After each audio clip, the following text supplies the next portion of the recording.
Buenos días, buenas tardes y buenas noches. Bienvenidos una vez más a un episodio de Amigos TIC, el podcast de tecnología, innovación, emprendimiento y transformación digital. Que como todas las semanas estamos aquí, un grupo de amigos para hablar de estos temas que tanto nos gustan. Y el que nos dio el chance para hacerlo, pues es Caracol Podcast en Caracol Radio. Recuerden que pueden oírnos en las principales plataformas de audio que están disponibles en el mercado y, por supuesto, en el sitio web de Caracol Radio. Bueno, quiero darle un saludo, el paso a mis amigos TIC desde Bogotá, yo creo, desde las oficinas del CESA, nuestra querida Emilia Falcao Restrepo. Emilia, bienvenida. Hola Víctor, buenos días, buenas tardes y buenas noches para todos. Sí, aquí ya muy en el horario universitario, feliz, arrancando temprano para hacer el fake news de Mauricio. Me le adelanto con la hora. Feliz aquí desde el CESA. Bueno, muy bien, desde la sala oval del CESA. Entonces, bienvenida. Bueno, desde la calle 80 en Bogotá, don Mauricio Jaramillo. ¿O no? Hoy estás de otro... Ah, no, sí. Profesor Víctor, Emilia Falcao, muy buenos días. Sí, Emilia tiene razón, la precisión estuvo muy bien, 7 y 8 de la mañana de hoy viernes. Buenos días, buenas tardes y buenas noches para toda nuestra audiencia. Bueno, muy bien. Desde Medellín, no, mentiras. Desde Zipaquirá, tal vez, o desde Cajicá, don Jole Clorox Restrepo. Don Jole, bienvenido. Aquí me puse otra vez. Bien, muy bien. Hoy estoy desde Cajicá, hoy no estoy desde Zipaquirá, donde es Atelier, el colegio del siglo XXI, para el siglo XXI. Para el siglo XXI, claro, por supuesto. Sí, señor. Bueno, y desde alguno de sus latifundios favoritos, don Santiago Pinzón Galán, en este hemisferio. Buonanotte, buongiorno, buonasera. Io sono molto contento di vedere a Jorge Barón Restrepo en esta audiencia. Que me la volví a poner solamente para que me den con todo. Se llama tener personalidad, Jole, no te la vas a quitar. Sí, ¡Qué energía, qué entusiasmo! Bueno. Y desde Socorro, Santander, quien les habla, Víctor Solano. Entonces, pues muy contento nuevamente, un viernes aquí temprano, grabando nuestro episodio favorito. Bueno, con nuestro invitado, le voy a pedir a Jole que nos haga la presentación de quién tenemos hoy. Bueno, con todo el gusto, tenemos un invitado increíble del que vamos a hablar de muchos temas. Es una persona que conoce de este mundo digital profundamente y vamos a tener pues como una amplia gama de posibilidades de conversación. Se denomina creador, editor y consultor, así está en Twitter, es columnista del Tiempo, donde muy generosamente hace un tiempo escribió una columna sobre este podcast y le agradecemos muchísimo por esa columna tan generosa, y hace rato teníamos pendiente invitarlo. Es Diego Santos. Diego, bienvenido a Amigos TIC. Finalmente, caramba, casi no la logro, ¿no? Esto es como el club de los exclusivos y yo dele hasta columna y finalmente. Le tocó escribir columna para que lo invitara. Me tocó escribir columna. Eso es culpa de Mauricio. Mauricio es muy difícil para convencerlo en todo. Lo habíamos propuesto, pero Mauricio no dejaba. No dejaba. Me convencieron, Diego, me convencieron. Bienvenido. Bueno, Diego, arranquemos contándonos ¿en qué estás ahora? Pues conocemos, por supuesto, tu columna, pero ¿qué más estás haciendo? Bueno, yo ahorita soy emprendedor. Armé una empresa de contenido digital con un socio que ustedes creo que lo conocen, que se llama Federico Barragán, quien cofundó Dirty Kitchen, el creador de Adulto Contemporáneo, un tipo brillante para las generaciones de contenido, y hace 5 años montamos una empresa que se llama 242. Adicional a eso, sigo haciendo pinitos de consultoría aquí y allá. Estoy con mi columna, tengo mi canal de Instagram que se llama Diego Santos Caballero, alias El Popeto, que Santiago lo sigue bastante. Y bueno, ahí reinventándome, porque pues esto del periodismo se complicó y más que se va a complicar ahorita a partir del 7 de agosto, pero bueno. Oye, Diego, hace poco leí un artículo sobre ti que me encantó y te autodenominas, que eso no es muy común, como un adicto a las redes sociales. ¿Por qué no nos cuentas un poco de eso? Pues una persona que se levanta a las 5, 6, 7 de la mañana y lo primero que hace es coger el celular para ver cuántos likes, para ver cuántos comentarios o para ver cuáles son las tendencias y uno participar en ellas y quedarse una hora, hora y media y después empezar a hacer lo que uno tiene que hacer, entrar al baño, bañarse, salir de la ducha y antes de secarse, revisar el celular, secarse, antes de vestirse, revisar el celular, vestirse, revisar el celular y eso es una dinámica que uno piensa que es divertido al principio, pero cuando uno ya ve que uno es completamente esclavo de las redes, pues es preocupante. Y las hijas de uno, mis hijas tienen 9 y 8 años, me dicen permanentemente, papá, deja el celular, pues deja el celular, y yo les digo, pues es que es mi trabajo, pero es mi trabajo a medias. Entonces empecé a buscar como clínicas de ayuda. Yo no soy pues de psicólogo ni de psiquiatra, esas vainas me paniquean un poquito.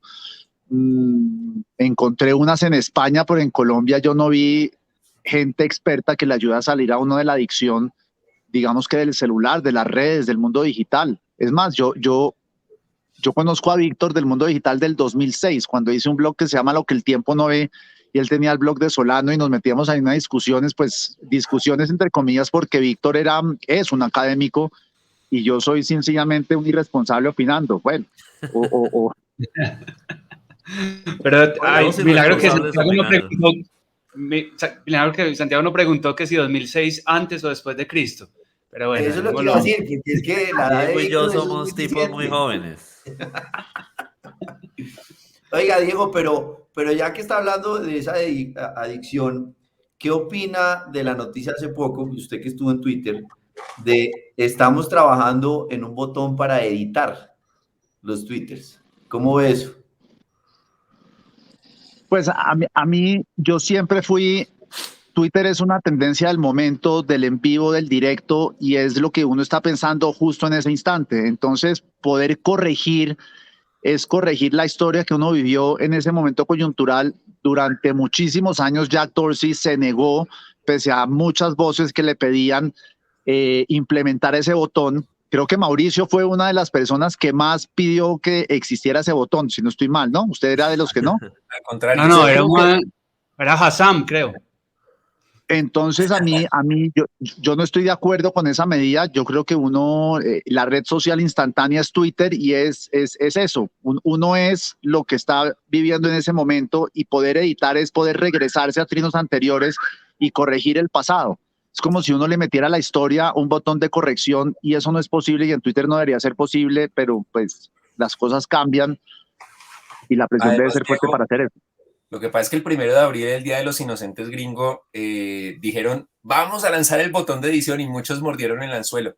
Pero además, Diego, con esto de las fake news y de los montajes y todo eso, sería muy fácil que alguien hiciera un tweet súper viral y después se inventara algo falso. O sea, se prestaría para mucha manipulación. Diego, pregunta. Yo analizo mucho a los que llamo activistas virales, a los que crean tendencias de odio, de indignación. Y algo que yo he encontrado es que son adictos al like y al retweet. Y como aquí hay más de un adicto, no voy a decir cuál es el otro, pero que está pegado a las redes. ¿Usted ha caído en eso? ¿En que voy a hacer esto para ganarme a unos 1000 retweets? Le digo la verdad, la mentira.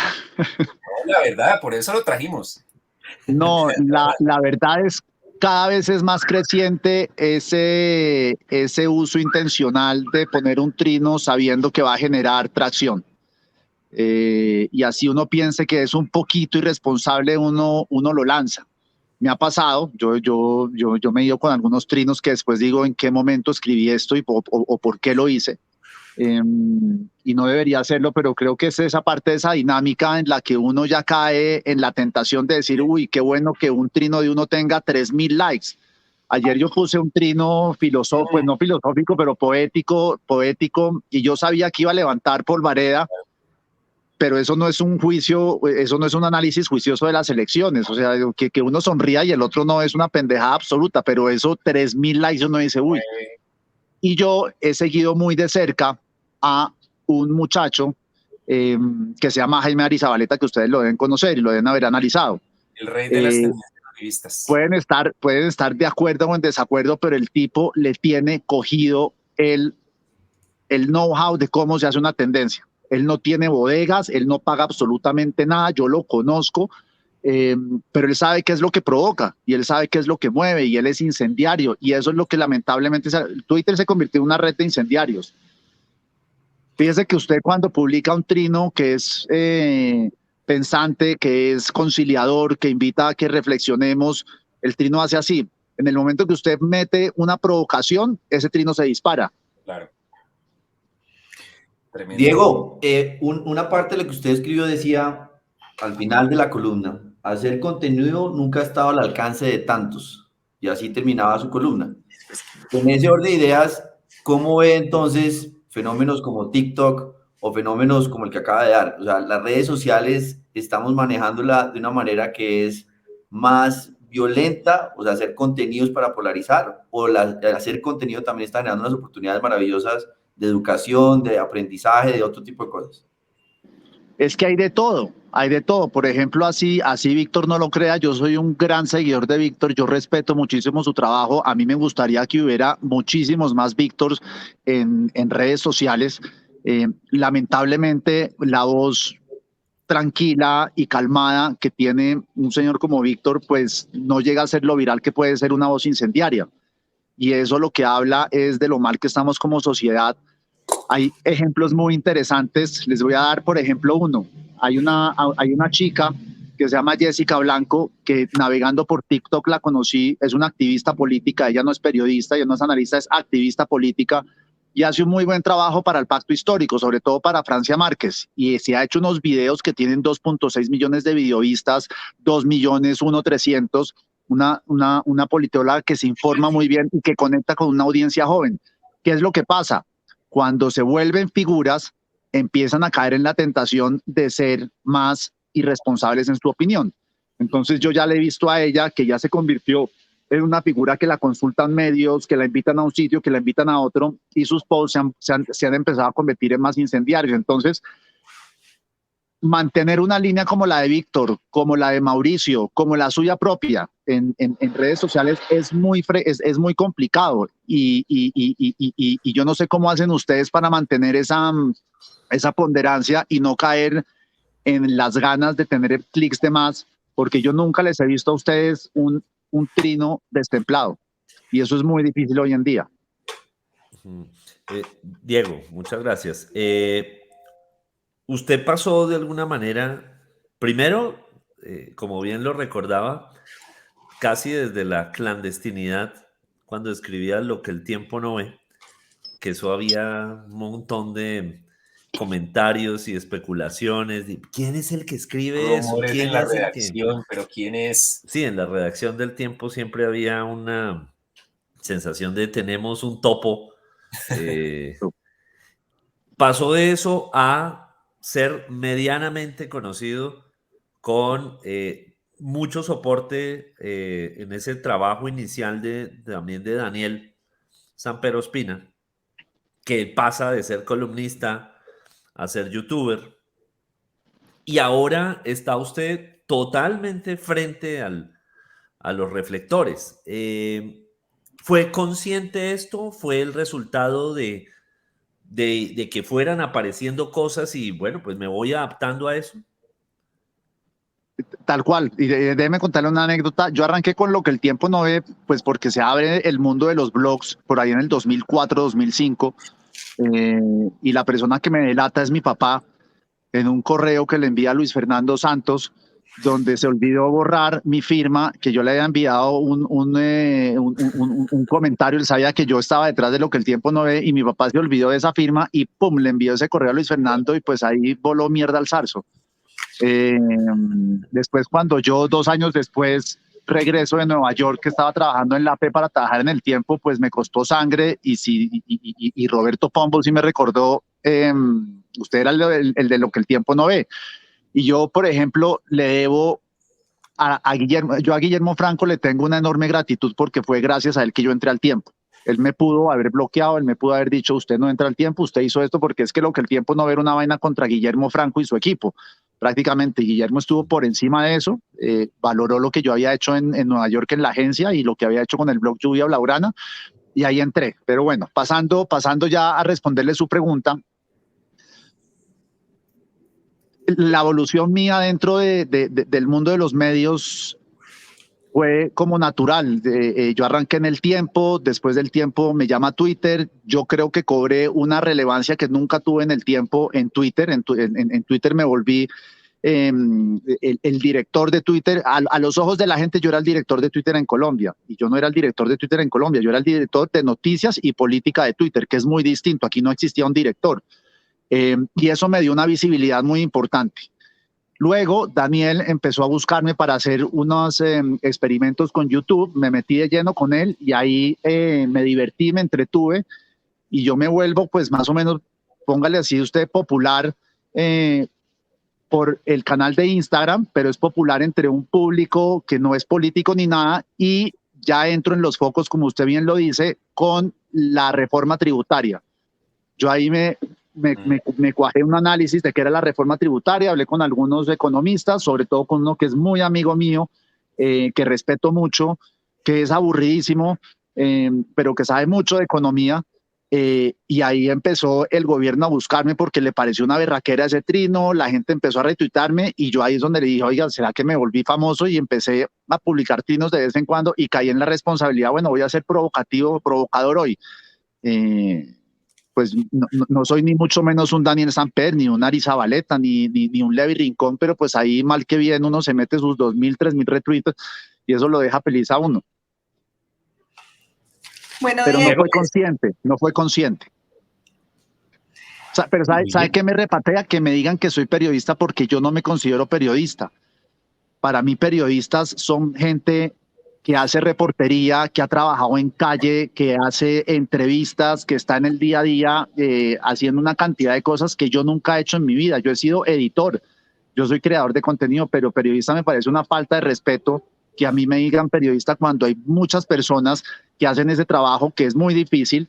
Entonces, meterme en esa canasta, pues me parece una falta de respeto con ellos. Así es, bueno. Tremendo en un tiempo en el que hoy cualquier tuitero se quiere hacer llamar activista, periodista, y se presenta como víctima de ataques a la libertad de prensa, ¿no, Diego? Así es. Sí. Bueno, y vamos con el ojo al dato de don Santiago Pinzón Galán, que ahí está, lo veo consultando. No es, lo único que falta es que encienda el micrófono. Está buenísimo ese dato, Ese es el dato. El dato. Número de veces con el micrófono por el mimo, apagado. Santiago. Lo hago en honor a Jole PhD, micrófono apagado. Pero bueno, ojo al dato. Hace muy pocas horas o muy poco tiempo salió el listado de los mejores países para hacer emprendimiento en el 2022. Y Colombia quedó en el ranking de NESI 2021 como el mejor en Latinoamérica, puesto 25 a nivel mundial, pero el primero en Latinoamérica. ¿Eso qué quiere decir? Que tenemos que hacer mucho más porque el ecosistema de emprendimiento en Colombia, como por ejemplo Diego Santos y otros que nos han acompañado, pues están empezando a impulsar la agenda. Colombia, número 1 en Latinoamérica en el ranking de emprendimiento y número 25 a nivel mundial para Jorge Barón Restrepo, con el micrófono abierto. Muchas gracias. Sí, ese era el dato que tenía para el siguiente capítulo, así que ya me toca ponerme a estudiar. Pero bueno, Emilia creo que tenía una pregunta, si no me lanzo. Sí, es que me gustó eso que estaba diciendo, Diego. Son como dos reflexiones. Una, con todo el respeto y toda, de verdad, admiro muchísimo eso que dices sobre el periodismo. Pero entonces, Diego, te estás convirtiendo también en un influencer y la responsabilidad es que eso trae detrás. Y yo creo que hay que verlo también así. Pero quiero volver a lo que hablabas de ese Diego emprendedor con 242, con el gran Federico Barragán, a quien aprecio, sabes, infinitamente y con quien tuve el honor y el gusto de trabajar. Cuéntanos un poco esto, cómo nace y para dónde va, en dónde está hoy 242. Bueno, 242 nace, por supuesto, de la cabeza de Federico. Federico sale de Dirty Kitchen porque pues tiene una idea muy distinta hacia dónde tiene que ir el negocio. Tú conoces muy bien a Federico, que tiene un norte claro sobre lo que quiere en la vida y es terco y logra lo que quiere. Entonces, maravilloso es. Él se fue a buscar a Patricio Wills para tenerlo como socio. Patricio Wills en ese entonces era presidente de Estudios Televisa, el fundador de, pues no fundador, sino quien fue el presidente y dueño de RTI, una eminencia una eminencia en el mundo de la televisión en Colombia. Cuando llega a Miami, a Patricio pues le suena mucho la idea. Creo que entre los 10 mejores vendedores que hay en Colombia de ideas, Federico debe ser uno de ellos. Él vende hasta una Coca-Cola vacía en el desierto. Y ahí empezamos a hablar. Yo me metí con Federico en esta idea loca. Yo en esa época trabajaba en la Fundación Semana. Y Federico decía, yo no quiero ser una agencia tradicional, yo quiero ser una agencia que proponga cosas diferentes, distintas, que tenga una neurona disidente, que rompa moldes. Y así pues llevamos 5 años, no ha sido fácil, sobrevivimos la pandemia, por ejemplo, que eso fue un gran logro, pero lo que yo he aprendido trabajando con Federico, por ejemplo, es que uno tiene que defender las ideas. Y Federico no se ha querido salir del marco de lo que es el 242, que es una agencia de generación de contenidos digitales completamente distinta. ¿Qué nos ha pasado o dónde me he sentido yo incómodo? Por ejemplo, yo durante toda mi vida he sido un empleado de distintas empresas y ese cheque mensual, Dios mío, qué bendición. Aquí también hay un cheque mensual, pero pues el cheque mensual se recortó a 1/3. Los dividendos todavía no llegan. Esto es una cosa que lo que ganamos se reinvierte o está pagando la nómina. Crecer es difícil, pero ahí hemos ido remando, ahí seguimos y cada vez pasan como cosas más grandes. Llegan momentos de incertidumbre. Nos ha pasado, por ejemplo, en la pandemia nos reventó un contrato cuando estábamos a 2 meses de cerrar. El año después de la pandemia estábamos a 35 días de cerrar y nos sale otro contrato. Entonces como que ir a trompicones, pero esa angustia, ese estrés es como... Eso se llama el mundo de los emprendedores. Hijo de pucha, pero eso sí... Estuve ahí solamente 20 años. Estuve no, pero a ti... Claro, pero tú has sido una referencia, una eminencia en eso y yo no sé qué tantas apugias tuviste tú, pero... Güey, pucha. Mucho. Diego, y espere, ojalá que no le caiga la DIAN, ¿no? Porque Santiago dio un ojo al dato de que Colombia allá en emprendimiento, sí, por Mincultura, con Ley Naranja, Colombia estaría en el top 10, pero con la DIAN ahí bajamos, ahí estamos debajo de Venezuela. No, bueno. la DIAN ya nos cayó, la DIAN nos hizo una auditoría fuertísima, tuvimos que implementar algo que no sabíamos que se tenía que hacer, que por ejemplo es el tema de horas hombre. Entonces todos los días es meter en un Excel, Diego, Caracol Radio, Amigos TIC, 40 minutos. No, es una cosa de verdad. Hacer empresa en Colombia es muy complicado. De acuerdo.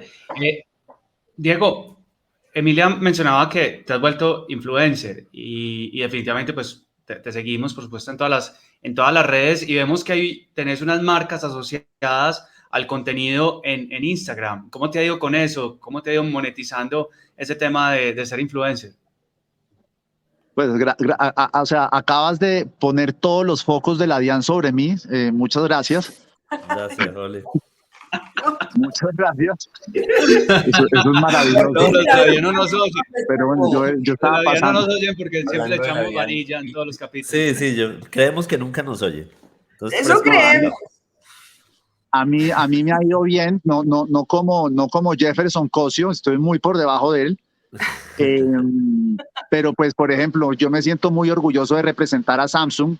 Samsung me llegó hace 4 años y llevamos como una asociación muy bonita. Es un trabajo de colegaje muy bueno. Entonces, allá salen eventos de vez en cuando, salen patrocinios, salen propuestas comerciales que me ofrecen. Entonces, es como una relación estable.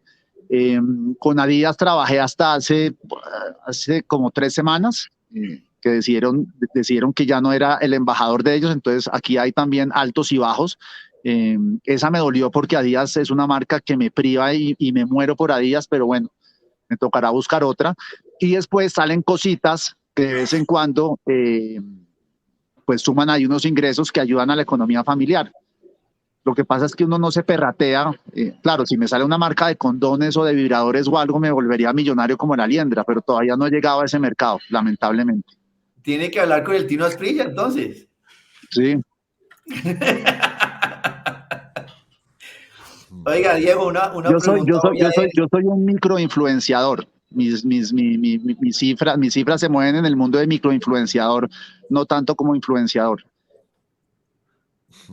Una pregunta, Diego, es lo de Popeto. ¿De dónde sale lo de Popeto? Eso Lo es de porque obviamente empezó a compartir cosas familiares, su video familiar, la tienda Popeta, o ¿por qué nace Popeto?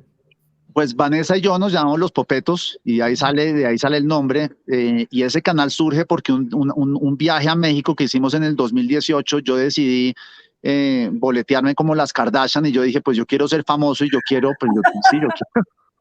quiero figurar y no sé qué. Y ahí se fue dando, me aproveché por completo de que Vanessa es una presentadora de televisión famosa y a la gente le priva pues ver la vida privada de un famoso.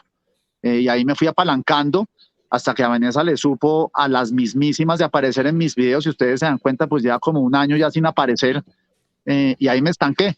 Pero ya me quedé con mis 60,000 seguidores que son fieles.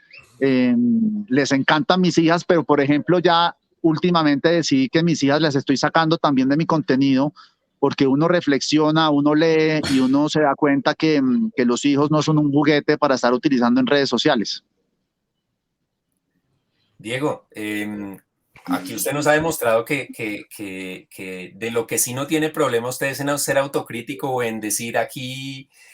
Le cuento que yo en una de mis conferencias hablo de errores digitales y de pifias que todos hemos tenido y tengo el tweet famoso suyo de... Maravilloso, yo se lo digo antes de que usted lo diga. Jojoy, pero digo, sí. Miren esto y la gente, wow, no sé qué, no, pero miren, él después lo reconoció.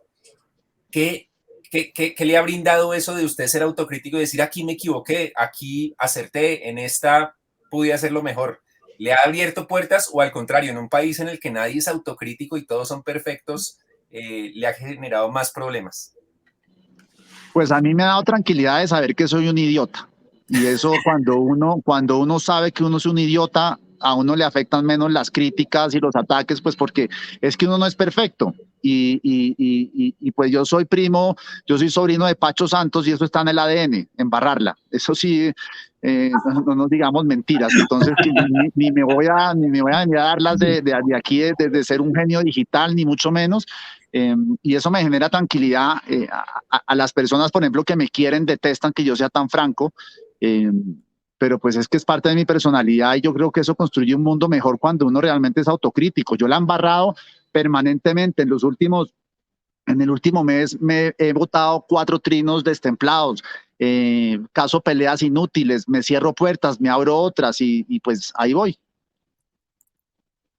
Pero está tranquilo, o sea, tranquilidad y conciencia de que cuando la embarra... No, pues tranquilo, sí, pero a veces uno sí dice, juepucha, es que, mire, a mí me coincidió lo de Adidas, y la caída de un negocio con un trino que puse sobre Fico Gutiérrez, que se la pasaba de rumba en vez de estar trabajando como lo estaba haciendo Petro. Bueno, eso me escribieron, no les voy a decir quiénes, pero casi que me crucifican y yo decía, pero es que es verdad, nadie lo va a decir, no, pero ¿y qué importa que esté de rumba? Pues huevón, porque es que se está jugando la presidencia contra el candidato más fuerte de los últimos 30 años y tiene una posibilidad mínima de ganar, pero si sigue en los cócteles hasta las 2 de la mañana, si sigue yendo a los partidos de la selección donde no está consiguiendo votos porque ya los tiene allá, pues Entonces me dicen, ¿y de qué le sirve cazar esa pelea? Y a lo mejor tienen razón.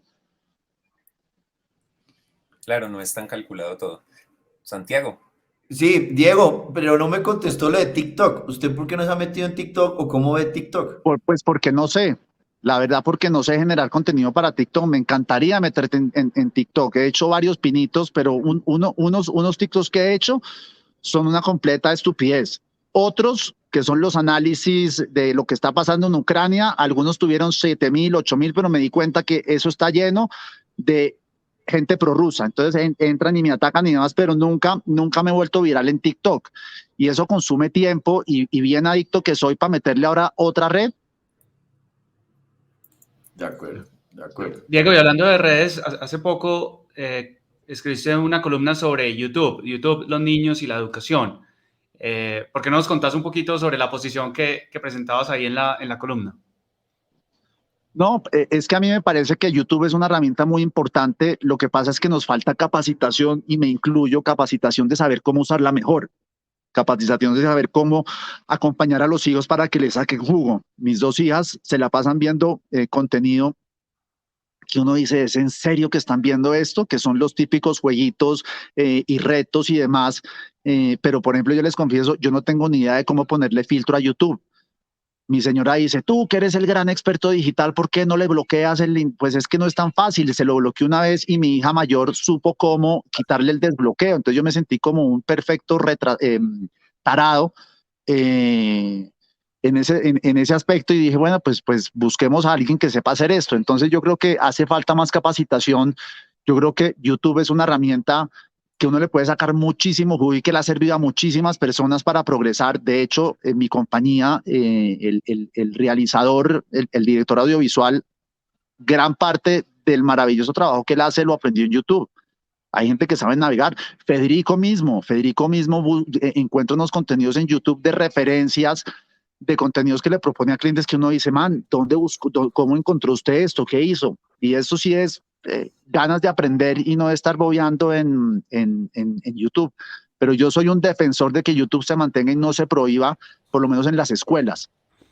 Sí, yo creo que al igual que cuando nos tocó a nosotros que nos daban clases de apreciación musical, que de hecho se perdió y yo creo que por eso estamos yendo a esas músicas como que le falta tanto, como esa perros, depreciación. que son como perros calientes, según diría Residente, que son como perros calientes y se está consumiendo perro caliente a la lata, mal hechos además, pero deberíamos tener como unas clases o unas cátedras de apreciación de contenido digital y que los chicos entiendan cuáles son los contenidos de valor y cuáles no. Podría ser por ahí la cosa y aprender todos, por supuesto, porque yo me identifico con vos, Diego. Yo veo muchas veces como en jaque frente a mis hijas de cuál es el contenido, cómo encontrar contenido de valor y cómo tratar de bloquear algunos contenidos, pero el bloqueo no debería ser tampoco la estrategia, más un tema de... Eso, Jole, está como para los colegios y las universidades del siglo XXI, ¿no te parece? Sí, no, total, voy a implementarlo. Vamos a tener la primera cátedra mundial. Ahí podemos Sí, hacer una alianza. ¿En serio? Definitivamente. No, Diego. sí, definitivamente. Diego, una pregunta. Con 242, un cliente o un proyecto que los haya dejado contentos, que ustedes digan, este es el tipo de proyecto o referencia con el cual quisiéramos nosotros que nos identificaran otros potenciales clientes. Hay varios, pero sí le tengo que decir uno del que me sentí profundamente orgulloso porque lo sacamos en 11 días y fue en un momento muy difícil para 242. Fue, no sé si recuerdan, Colombia Cuida Colombia, el concierto donde estuvo Shakira, Carlos Vives, que habló Sofía Vergara, bueno, todo ese talento colombiano enorme que tenemos, nosotros produjimos eso en 11 días junto a una compañía que se llama Detonante.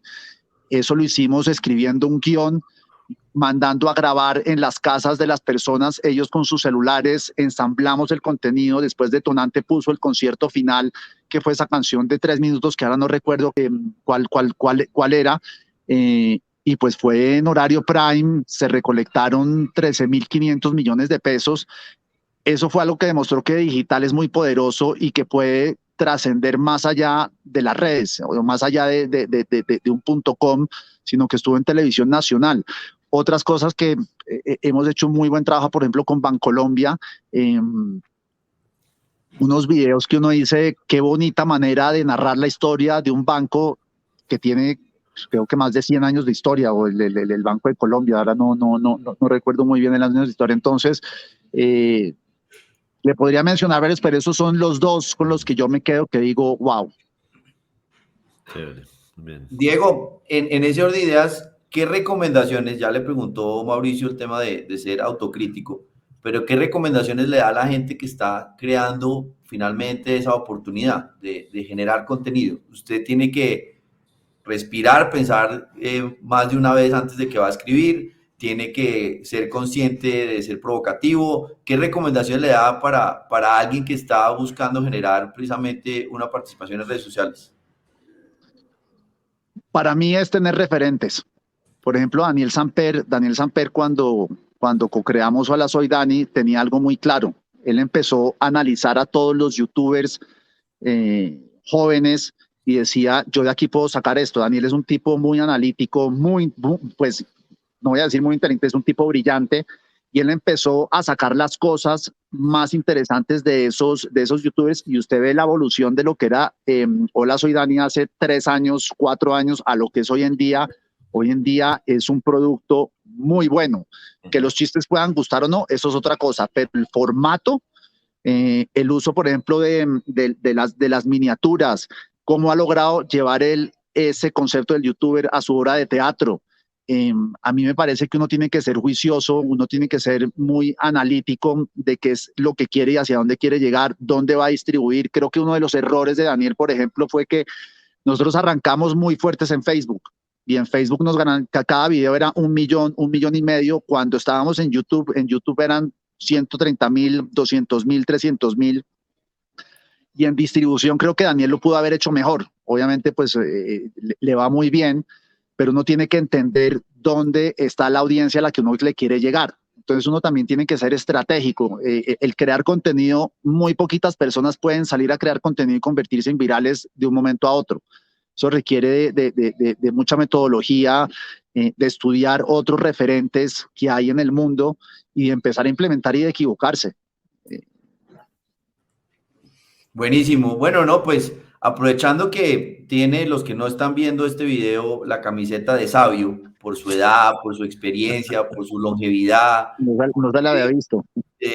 pues hay que aprovechar que estará, él dice penando, yo le iba a decir que estará pensando en voz alta el gran maestro Víctor Solano. Yo sí le llamaría penando en voz alta. Pero bueno, hoy mi reflexión, y a propósito también que tenemos un invitado que ha transitado de manera transmediática por el mundo, recuerdo una columna de hace un par de semanas con Vanguardia, en la que me dediqué un poco a hablar de los medios del futuro. Yo soy de los que aún disfruta el placer de sentir el papel periódico en las manos, de que los dedos queden con algunas trazas de tinta. Disfruto leerlo hasta tarde en la mañana, los domingos, en la cama. Y entre semana al lado de un buen café. Pero vamos a seguir teniendo a conocer los periódicos, o mejor, vamos a tenerlos como los hemos conocido. ¿Cuánto más tiempo? No lo sé. Probablemente nuestra generación ya le tocará ser testigo de su declive, pero del declive, repito, de tal como los conocemos. Los medios del futuro tienen que repensarse en términos de la convergencia, por supuesto, de entender sobre todo que no son fábricas para estampar papel con noticias, como nacieron los grandes diarios de nuestro país, sino que tienen que ser sistemas informativos multiplataforma. Y que la sala de redacción se sale como tal del espacio físico de la redacción, que la redacción se va a hacer siempre desde cualquier lugar, en cualquier momento. Pero a lo que no puede renunciar nunca una empresa de medios es a seguir escribiendo con el compromiso de buscar la verdad, de tener una apuesta, de no ser cazatendencias exclusivamente, pero que no por eso debe ser sorda esa redacción a lo que está diciendo la gente. Y eso va mucho más allá de las redes. El compromiso con la reportería, con la confrontación de las fuentes, va a tener que seguir siendo. Así a muchos no les guste y les huela al tufillo del viejo periodismo, pero eso es periodismo. Entonces, por ahí va mi penando en voz alta de esta semana. Muy potente el sabio Solano, como siempre. Espectacular. Muy bien, Muchas gracias. muy bien, muy buena, muy buena. Hay algo del papel y del papiro incluso. Sí, él doblaba el papiro muy bien, como lee el periódico, lo doblaba perfecto, que era difícil doblar un papiro. Algo bueno de estar en Amigos TIC es que si uno no tiene esa capacidad de autocrítica que tiene Diego, pues acá el resto de Amigos TIC hacen coaching. le recuerdan a uno todo. Diego, pues usted menciona siempre a Daniel que usted lo ayudó en sus comienzos de youtuber y fue de los que fueron clave en ese arranque. Pero aparte de Daniel, ¿a qué creador de contenidos admira? Tuitero, Instagramer, lo que sea. ¿Y cuál dice usted, como no quiero llegar a hacer nada o le hace un mal al país? ¿Quiénes están ahí en su lista blanca? A ver. No es porque ustedes estén acá, pero yo, por ejemplo, a usted y a Víctor, por la seriedad constante y permanente, a veces no estoy de acuerdo, a veces me parecen muy académicos, porque pues yo no soy tan juicioso y formal como ustedes. Yo los admiro mucho, creo que no podría llegar al nivel de profundidad que ustedes tienen. En el análisis del mundo digital, del periodismo, de la ética y demás. Pero los tengo como referentes de si yo digo, si me quiero quedar con gente seria y quiero verificar si algo es cierto o no, ustedes son una fuente, por ejemplo, de referencia. Santiago es un tipo que publica los informes más fascinantes que hay en el mercado. Casi que no debería estar en la Andy, sino en McKinsey, porque permanentemente es una fuente de gráficas y de reportes muy, muy, muy chéveres. Ya hablando más de viralidad, a mí me encanta un personaje que se llama Lucho Sierra, que es en términos de generación de creatividad audiovisual. Lucho Sierra arrancó en radio, era un productor de Blue Radio. Nadie se percató del talento de este hombre, y este hombre es el mejor realizador audiovisual con drones, con las cámaras, con la voz que hay en Colombia. Sobre todo está en Instagram, él publica memes, pero los memes es secundario, pero la calidad de producción de Lucho Sierra es brutal. Jessica Blanco, una joven de 22 años, la politóloga que les estaba mencionando, es con tan poquito lo que logró armar. Le respeto y le admiro eso. No quisiera ser como un Jaime Arizabaleta, a quien quiero, ni como un Levi Rincón, a quien no conozco, porque yo no comparto el ser tan incendiario. Yo no soy tan incendiario, pero es que uno, a mí me parece que eso le hace daño al país. Quiero también mucho a Daniel, pero yo no estoy de acuerdo con el extremo al que ha llevado las cosas Daniel en ciertos aspectos, sobre todo en lo duro que le ha dado al presidente Duque. Y no, podría empezar a dar ejemplos, me cogió fuera de base, pero a mí me gusta la gente que es creativa, que en cierto modo busca considerar y que es analítica. Un Martín Jaramillo, por ejemplo, me parece un tipo interesante. Un Sebastián Ángel, creo que a veces se le va la cabeza, pero es un tipo que tiene Santiago Ángel, que a veces es ponderado. Hay un tipo que me fascina, que está en Ucrania, que es un periodista español, Marsupia, es que no me acuerdo, es un tipo calvo que reportaba el COVID y que se fue para Ucrania. Para Ucrania reportar lo que estaba pasando ahí. Entonces hay una cantidad, lo único que uno tiene que hacer es saber buscar dónde, cómo y convertirse en referentes. Y mi favorito, así que es lo que yo aspiraría y me encantaría hacer, es Casey Neistat. Si usted me dice quién quisiera ser Casey Neistat. Ahí nos puso a buscar. Yo a Lucho Sierra lo conocí con una columna suya, pero no lo había visto nunca ni había curiosidad. En Instagram, mire los videos, o sea, no, él es un tipo que generó mucha atracción por la cuestión de los memes, todos los días publica memes, pero es su producción audiovisual la que realmente lo descresta a uno, y es un tipazo, es un buen ser humano. ¿Y por qué tanto Casey Neistat? Tiene solo 2 millones de seguidores en Twitter. ¿Por qué? ¿Qué es lo que tiene él? Vaya y lo ve en YouTube. En YouTube Okay. él tiene unas cosas maravillosas.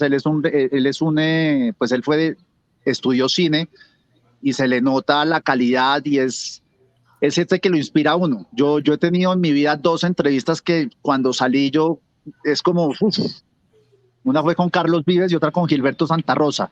Y en creación de contenido solo me ha pasado con Casey Neistat. Oiga, última pregunta, que yo sé que nos acaba el tiempo y usted también pone eso. ¿Qué libros está leyendo o va a leer en Semana Santa? ¿O leyó en Semana Santa? Ahorita compré... Me estoy leyendo el de desacuerdos del proceso de paz de Juan Gabriel Vázquez, que es una recopilación de sus columnas y donde hace el análisis de todo lo que pasó durante el proceso. Y me parece que Juan Gabriel Vázquez es un genio, es una pepa y tiene una visión privilegiada de las cosas desde su posición de haberlo visto desde Francia, desde Estados Unidos, desde Colombia. Y me estoy leyendo uno que no me he podido terminar, que es todo lo que fue el gobierno de Trump en las relaciones diplomáticas con China. Un libro de un columnista del Washington Post, y que analiza desde la llegada de Trump al poder hasta que lo dejó y lo caótica que fueron esas relaciones. Entonces esos son los 2 libros. Ahorita no me acuerdo el nombre porque lo tengo en la mesa de noche. Chaos Under Heaven, Caos bajo el cielo. Y hay uno que compré recientemente, que me lo empecé a leer, que es de un escritor africano que habla sobre el anticapitalismo, y que los primeros 2 capítulos que me leí parece un reflejo fiel de lo que estamos viviendo en Colombia, que son 2 concepciones de mirar la realidad. Una es los que somos capitalistas y creemos que la economía de mercado es lo que ayuda al progreso, y la otra son los antiimperialistas y las personas que consideran que debemos volver a nuestras raíces indígenas y demás, que es completamente respetable, pero es como el choque de esas 2 visiones de una manera muy, muy seria. Aquí en Colombia le llamaríamos muy mamerto al escritor, pero lo pone a pensar a uno. Buenísimo. Bueno, muy bien. Pues esta semana tuvimos a Diego Santos aquí en Amigos TIC, un creador de contenidos, columnista, analista del mundo de lo digital, pero sobre todo una persona que sabe gozarse las redes, aunque a veces admita su adicción. Entonces, Diego, a usted, muchísimas gracias. Y un madrugador, porque se levantó bien temprano.